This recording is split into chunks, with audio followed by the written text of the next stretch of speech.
Um, oh, there we go. Hello, hello, people. Today I thought I'd talk about, or this evening, I thought I'd talk about the stigma of having borderline personality disorder.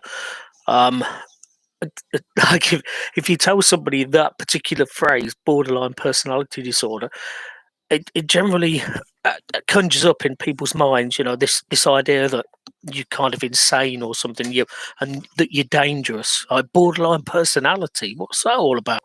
Um, and and even amongst health professionals, we're kind of labelled as being difficult, manipulative, dishonest, attention seeking, demanding. Uh, some healthcare professionals say that we lie. I've got to be honest and say that, with perhaps one or two exceptions, I haven't told a lie for about 15 years. And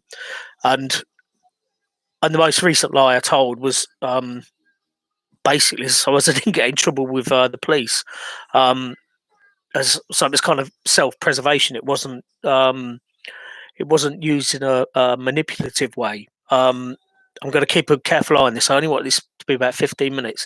Um, so when people say that we're manipulative, um, I will freely admit that I can be very manipulative.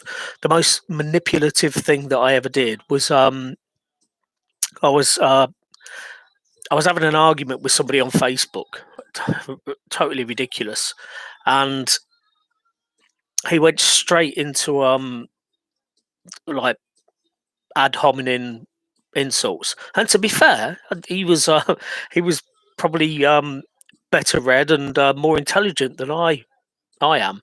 Um, so I posted like a in this thread. He said, "That's it. I'm um, I'm not following this thread anymore, so it doesn't matter what anybody puts."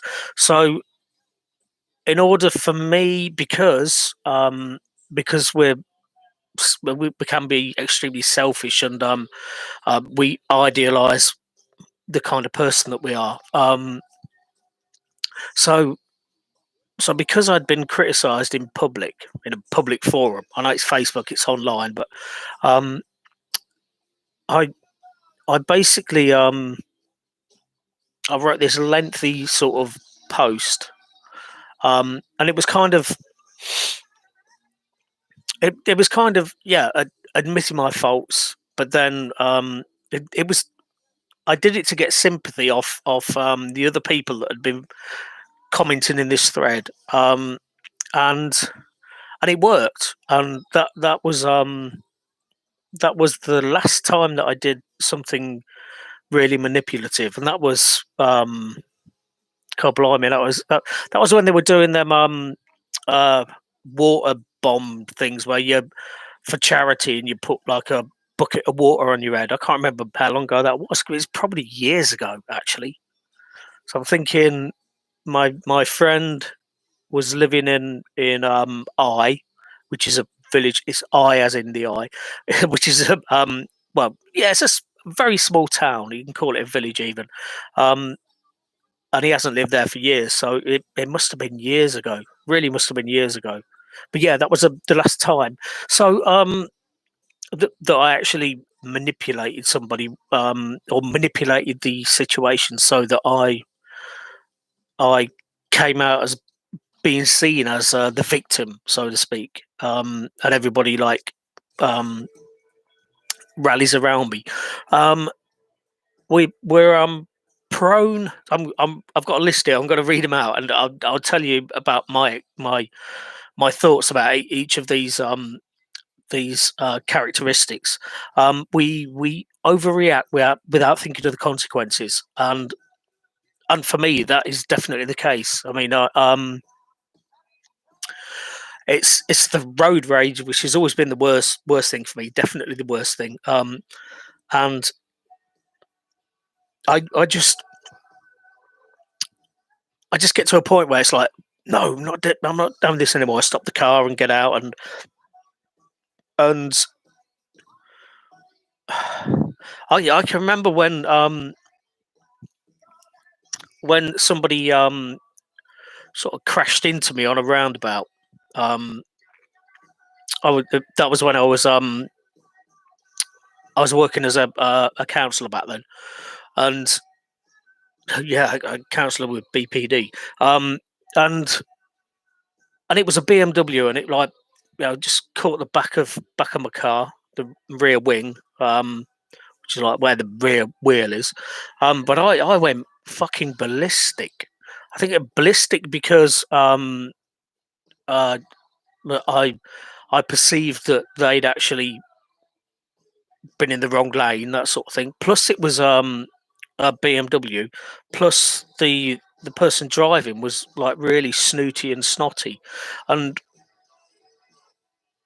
I demanded that they give me their insurance details and everything. And in the end, it was just like a little tiny scratch on the back of the car, so I didn't do anything about it. Um, but yeah, you don't think about the consequences. I could get out of the car and march up to the person that's I don't know, wronged me on the road, and it could be some fucking great big drug dealer or something, with a gun. We don't think about the consequences when we overreact. Don't think about the negative connotations that it's going to present to other people when we overreact. When, I mean, there's another point I made. It kind of links with the point I said earlier about the Facebook post and everything. Um, like, we kind of argue when we're criticised, and we take offence to being criticised.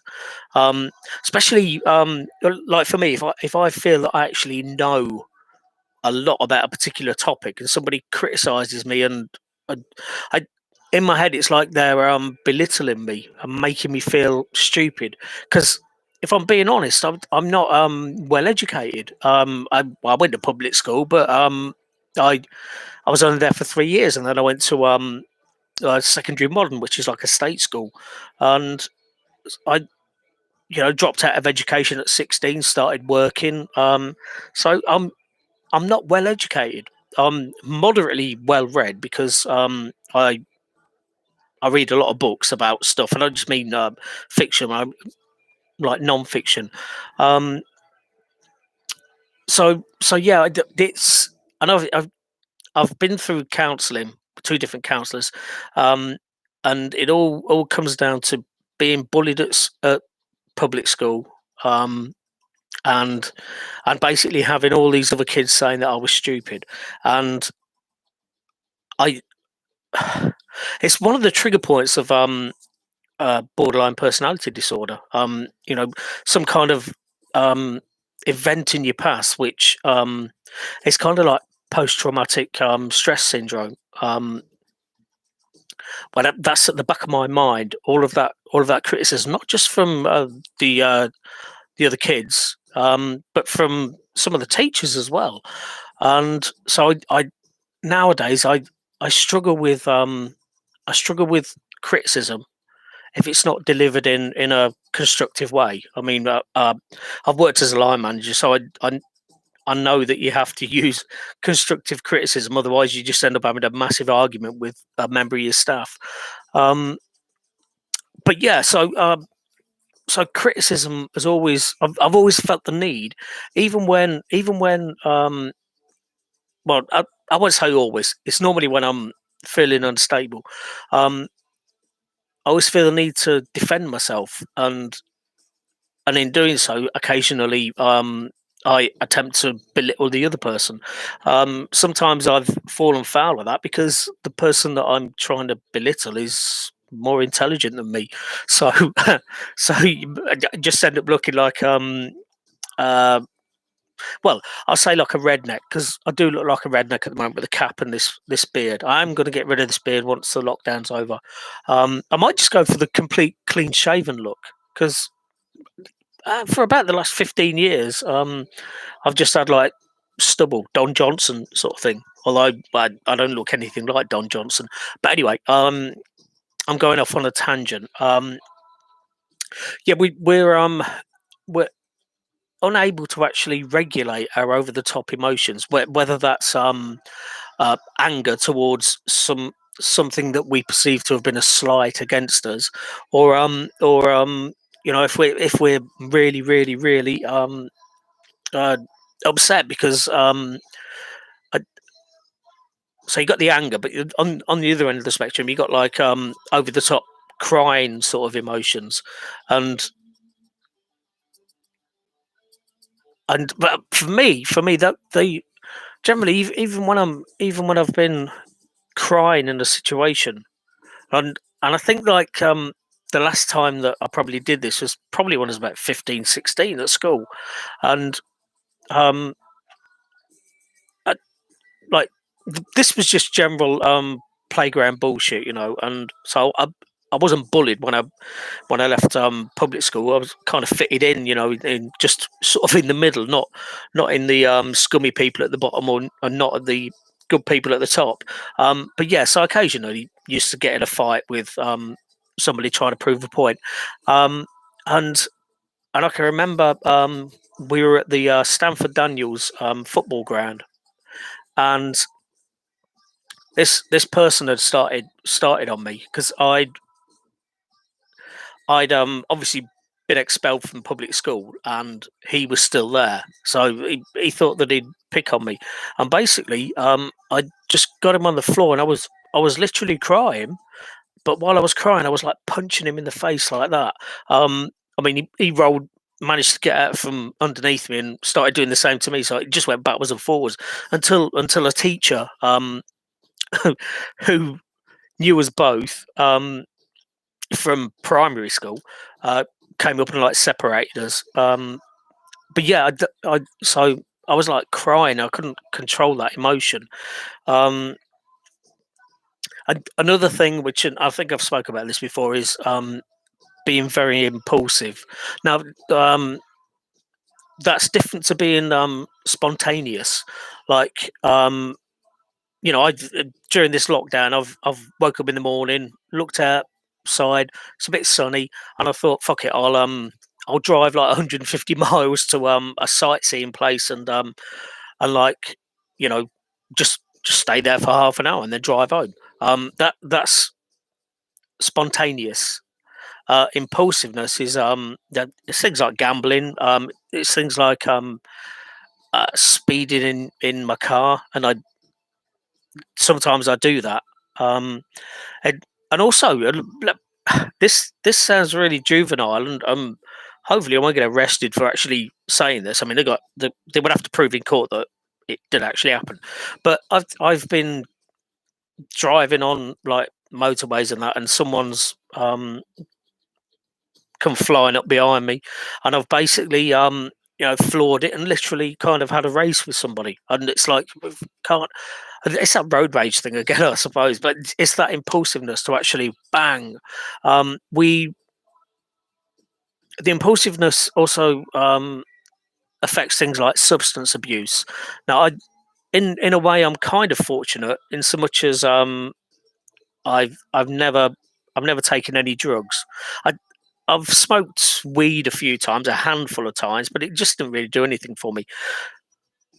For me, my go-to substance abuse thing is alcohol, and it's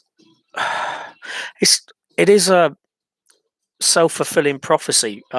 You drink alcohol because you're worried that um, your partner's going to leave you or something, and then your partner gets pissed off if you drink so much alcohol. It just snowballs out. And that happened in one of my relationships a few years ago, um, and alcohol was a massive problem between the two of us. I mean, she she used to drink a lot of alcohol as well, and I suppose yeah, I've had a few relationships with people that also abuse alcohol, but in that high functioning way, because when I was massively seriously, and this is what I can't understand, I was massively seriously abusing alcohol when I separated, split up from my first wife. Um,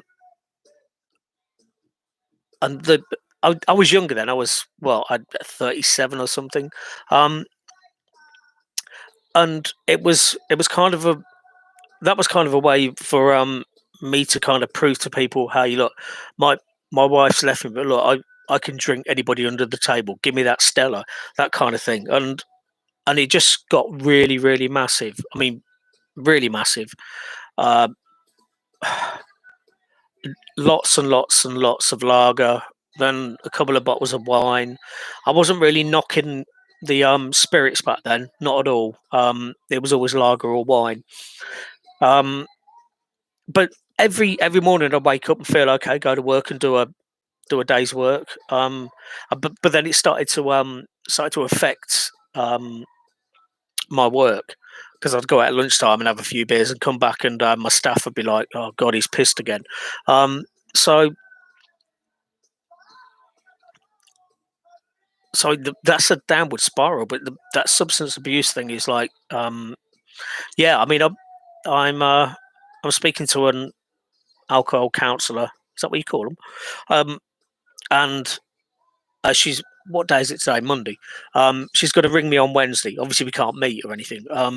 This was actually a stipulation of when the police arrested me for harassment.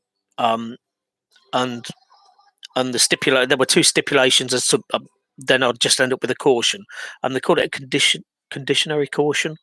And I had two things that I had to do. One was like go to this centre for people that have done stuff like that. So then they have to talk about it and like figure out why you did it, and make sure that you understand that it was wrong, that kind of thing. And so I did that, and then the alcohol part was another part of it, because I basically said to the police when they're interviewing me, I this was with my uh, second wife, Karen. I think I spoke about Karen last night, um, and the the guy was showing me like texts that I sent or messages on Facebook. I don't know. He printed them out anyway, and I said, I honestly, I don't remember sending them, but obviously I did, because it's got my name on there. It's my phone number or whatever. It's my uh, Facebook thing or whatever. I said, seriously, I can't. I can remember some of them, but a lot of the ones that um, the uh, the guy showed me, I said I literally can't remember. Undoubtedly, I was pissed. I was using alcohol as a massive coping mechanism, and I mean massive. I mean, even even before we split up, I was drinking a lot. Um, but after that, I mean, I was getting mullered virtually every night, and I mean seriously mullered. And because I've not got a 9 to 5 job, I I could take it to the nth degree and drink more than what I would have done. But yeah, so that's the substance abuse. Like I say, some people abuse drugs. Some people abuse. I've got dihydrocodone here. I used to kind of abuse that as well. But that's because it made me feel warm and fuzzy inside. Um, and sometimes I needed that. It kind of helped me, kind of kept me calm and laid back. So it's like smoking a joint, I suppose. Um,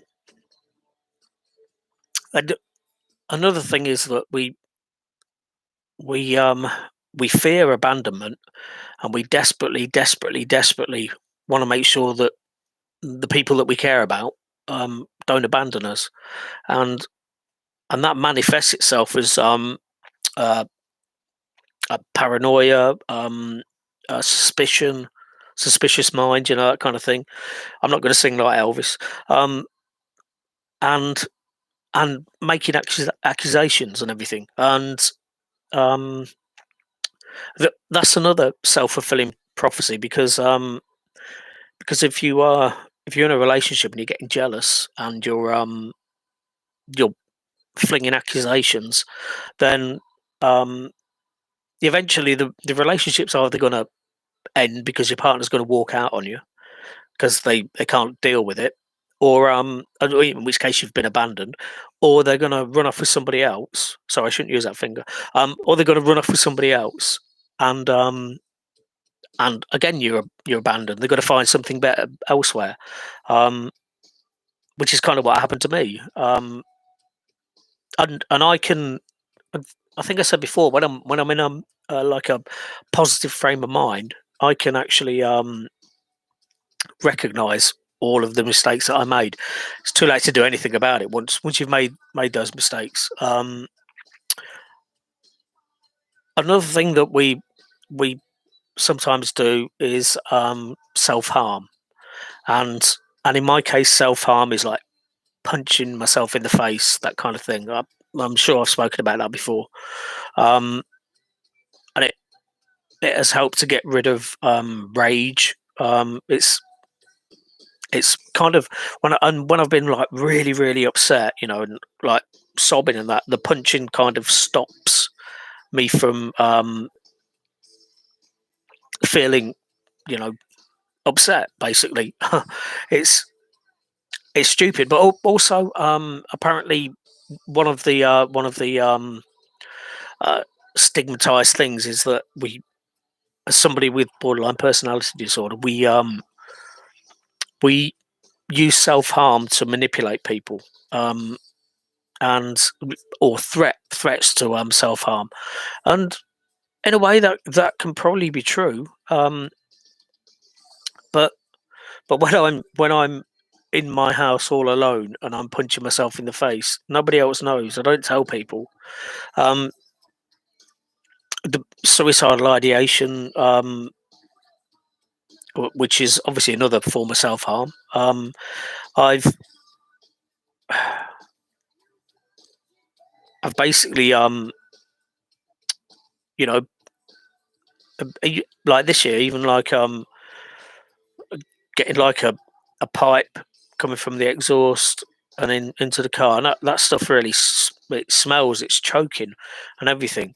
Um, I mean, I honestly don't know how long it takes you to pass out, but I think I stood it for about 5, 10 minutes, 10 minutes maximum.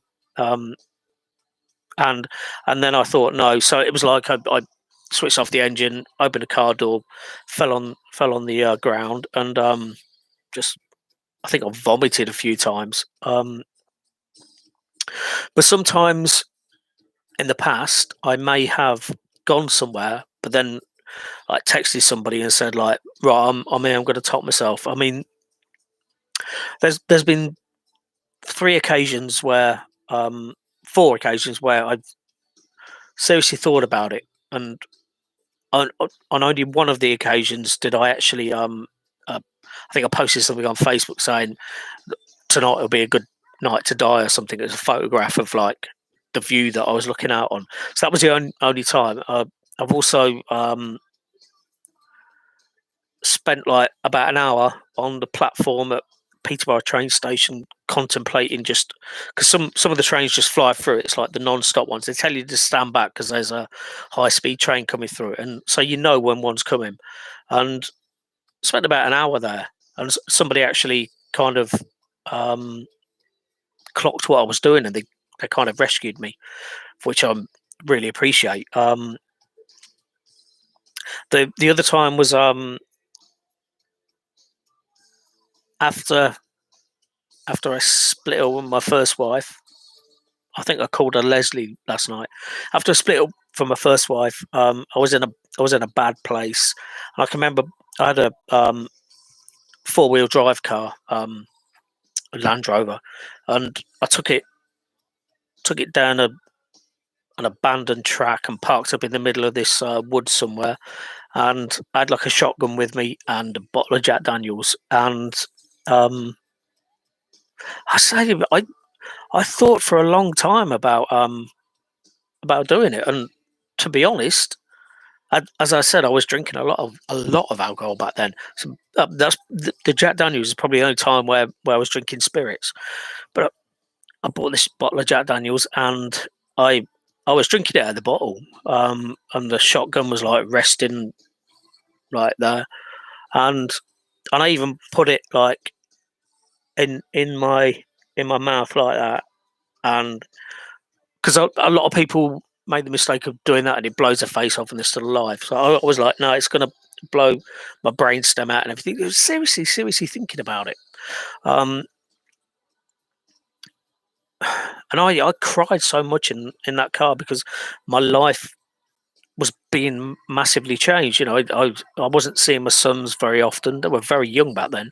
Um, and yeah, I was in a really bad place, and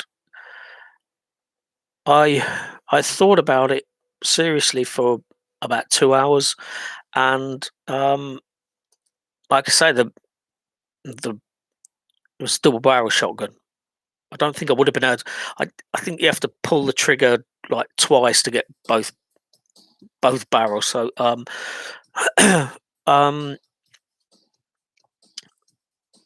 but yeah, I thought about it for a long time. But the more drunk that I became, the the more the more I thought to myself, no, I really don't want to do this, which is kind of strange. I think it'd be the other way around.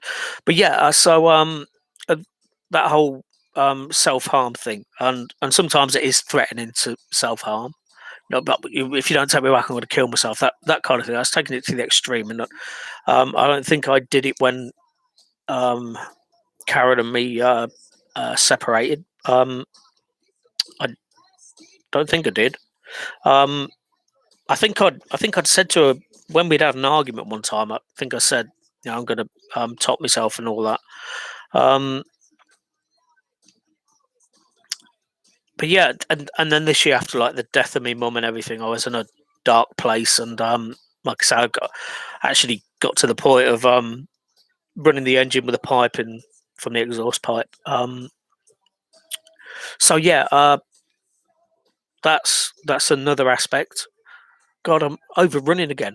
It's just going to ramble on. Right, so relationships, because we have really intense emotions, the relationships can be really unstable because you've got a partner who doesn't actually know um, how to deal with your behaviour, and there have been like studies done, and apparently in partners of people with BPD, they're suffering from like chronic stress because they've got all these over the top emotions coming towards them, and they don't know how to deal with it because it doesn't make any sense.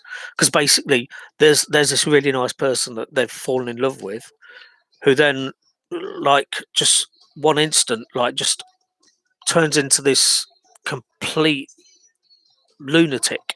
Um, My my second wife, Karen, said that she felt sometimes that she was walking on eggshells around me. She was worried about criticizing me for something because uh, I don't know, 8 times out of 10, I'd it's that criticism thing. I'd like put the barrier up and get really really really angry, and so yeah, it's really tough for partners. Um, I mean, we're supposed to be prone to violence, but apparently that's not really the case. Um, I mean, but my bark is very much louder than my bite, so I get angry and I scream and shout, and I could probably be really appear really aggressive and intimidating. Um, but barring a few brawls outside pubs and that, I generally don't resort to violence. I resort to self harm. Self harm could be like I can remember having an argument with my first wife. Um, punching holes in doors. There were flimsy doors, Um, and that is a form of self harm because it's getting rid of the anger, but you're hurting yourself. So yeah, a lot of people with borderline personality disorder will resort to self harm rather than violence towards somebody else. I mean, I actually don't really like violence. It's I don't like to see it. Um, the visceral violence that you'd see in a pub fight or something like that. It just puts me on edge and everything. Um, so yeah, but I'm going to close with the fact that borderline personality disorder is really a pejorative term. It's it sounds horrible. Borderline personality disorder. The first time I ever heard about this was when I worked as a prison officer, and um, this was 12 years ago. And there was a guy on the lifer wing. I used to work on the lifer wing, and I read through his files. You have to read through the files to write reports for parole board hearings and everything. They call them oral hearings, um, and you also have to stand up and give evidence in front of like a panel to say what to back up the report you've written for the prisoner. But there was this one guy, and it said they had borderline personality disorder, and apparently he he'd got a life sentence for violence, and he didn't actually kill anybody, but he beat somebody up so badly that the basically the guy was like blind in one eye and all this kind of thing. And there was another guy with borderline personality disorder, and he was a drug dealer, and he'd taken a saw, wood saw, to somebody's face and had like gone all over him. And so I would always associate borderline personality disorder with people who fucking are violent, crazed lunatics who do things that normal people don't do. But it isn't like that. It's the same with it's the same with in a way with bipolar. Not everybody with bipolar, um, guys running naked in the street, shooting guns and stuff. And and I don't know. I don't really like telling people that I've got borderline personality disorder. The, I, I it seems to be more scary than bipolar. Bipolar is like, well, you're just like this way or that way. Um, and borderline personality disorder is like a really extreme version in a very small bubble of that emotional swing from like um, loving someone to hating someone, and it must be really confusing for other people. If you're in a relationship, your partner's your husband, wife. What the fuck's going on? Um, they they're trying to give it a new name, and what what I was diagnosed with was, and I'm gonna read this out. Emotionally unstable personality disorder, which sounds like something that a teenager goes through. Um, and it's not a good term. I mean, I don't know what the best term to call this is, apart from psycho or something. But yeah, there's a lot of stigma attached to borderline personality disorder. People think that you are a lunatic, and especially if they've witnessed like your mood swings and go from like uh, begging your partner not to go out that night to basically really insulting them really badly and getting really angry with them. So yeah, it is it's a very tough illness for somebody else to deal with. If they're in a relationship with you, or if they're a family member. I've lost me rag with my sister, and got all like moody and argumentative and everything. Um, the the general go-to treatment for borderline personality disorder is therapy. So CBT, uh, group therapy, emotional first aid, which is what I'm being offered. So hopefully, I think I said before, hopefully I'll be able to tell you how it goes. It's all being done by telephone because of COVID-19, and also I'm on quetiapine, which that's for the mainly for the bipolar, but apparently it does help with the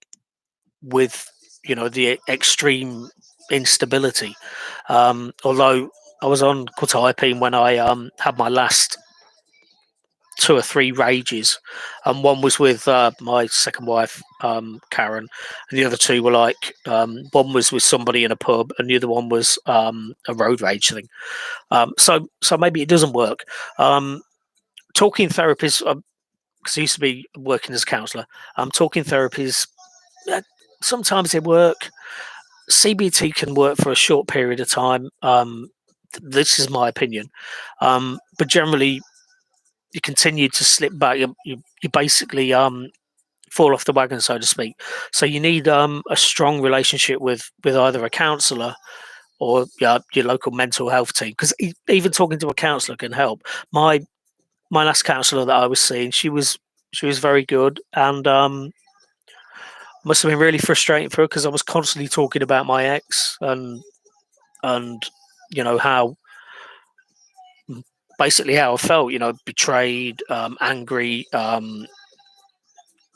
belittled, all that kind of stuff. And it used to help me going there. I used to go there most Fridays. Sometimes I go on a Tuesday, just depended what I was doing or anything. Um, and it was like 50 quid a week, and it was helping. It was really helping. Um, and hopefully I can get back to that once this lockdown's over. And the psychiatrist didn't want me to do emotional first aid while I was in therapy, um, which I think was a kind of a mistake because therapy was kind of designed to. The therapy I was doing was like so that I could come to terms with uh, being dumped and going through a divorce and all of that kind of stuff. Um, Whereas the emotional first aid was to stop me from getting involved in fights and scuffles and things that could get me into trouble or get me hurt or get me killed. Um, so so yeah. Sorry, I did say I was only going to be on for about 15 minutes. I hope that some of what I spoke about tonight has been kind of helpful to anybody else who because sometimes you think in your head and you do a lot of research and you think I might have borderline personality disorder. It takes a long time to get a diagnosis, and mine only happened just because I'd been holding back from the psychiatrist some of the stuff that I've been doing. And the last time I saw him, I kind of explained how I was going into I was losing my temper very very quickly, um, and I said like I just feared I'm going to hurt somebody, and even just some random bloke in the street or something. And that's when he came up with this diagnosis. He asked me about my past. Was there any sexual abuse? Was there any physical abuse when I was a child? And I was like, no, no. Um, used to get smacked by my stepdad, but it never did me any harm, as they say.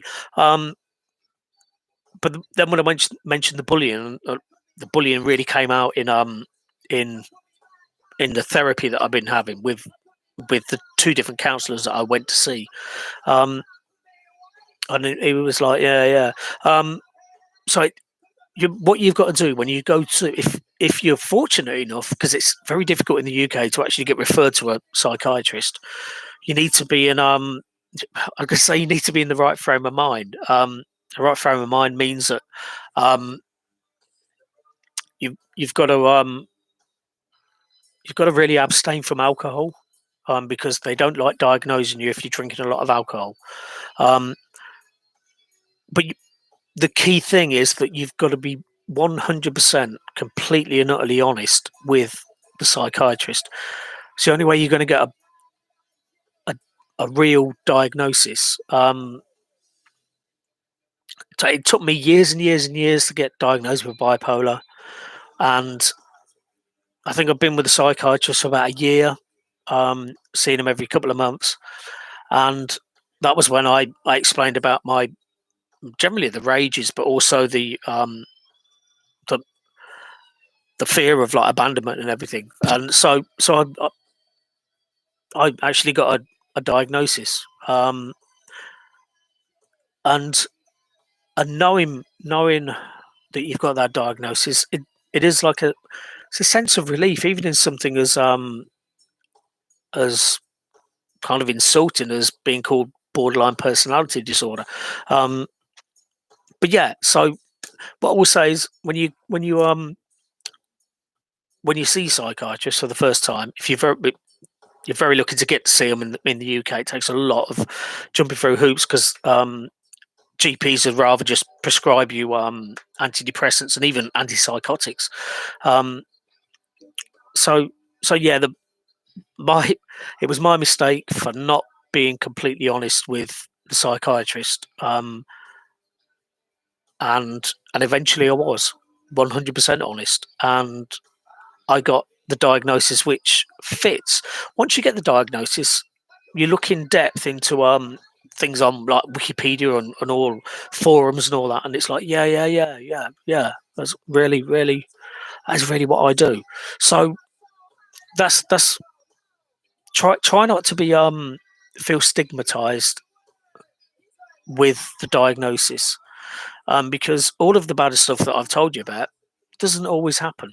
Um, and and the chances are you're never going to take a wood saw to somebody's face and like scar them for life. The chances are you're just going to display histrionics and just be a bit of an asshole, basically. And also occasionally you might go too far and um, make somebody scared of you. I know that I have done in the past. Um, it's and because of that, I don't like to think about it. Dissociating, just like no, I don't want to think about that. It makes me feel bad, um, and I don't want to feel bad, But anyway, yeah, be honest with your psychiatrist. It's very very important, because you're not going to get a proper diagnosis if you're not, and you might have to see a psychiatrist 3 or 4 times before you can come up with some kind of diagnosis. Each time he's going to get more information out of you, and I don't know what it's like in the US. This is my experience of psychiatrists in the UK. But yeah, if you've actually watched this video, bearing in mind I was only going to do 15 minutes, and like I've done 3 times that. Thank you for watching. Even if you only watch bits and bobs and you fast forward for it, can you do that on YouTube? Um, you might learn something. You might pick up on something that some behaviour that you've got. But yeah, as always, thank you for watching, and I'm going to sign off now. I'm going to play a computer game because I'm 51 and I think that I'm 12. But there you go. Look, thank you for watching, guys. You can see that I'm in a better place. Oh, I don't want to carry on. You can see that I didn't top myself after being really depressed a few days ago. So what I'm going to do is I'm going to sign off. If there's any questions that you've got, then just stick them in the comments. Make a change to all of the spam that are getting there. And I've probably got loads of spam at the moment. But yeah, and stay safe during the lockdown. But think about your mental health. That's more important. So for me, it's going out for rides and that in the car. But yeah, I'm gonna sign off now. Not even 45 minutes. I'll see you guys next time, and thank you for watching.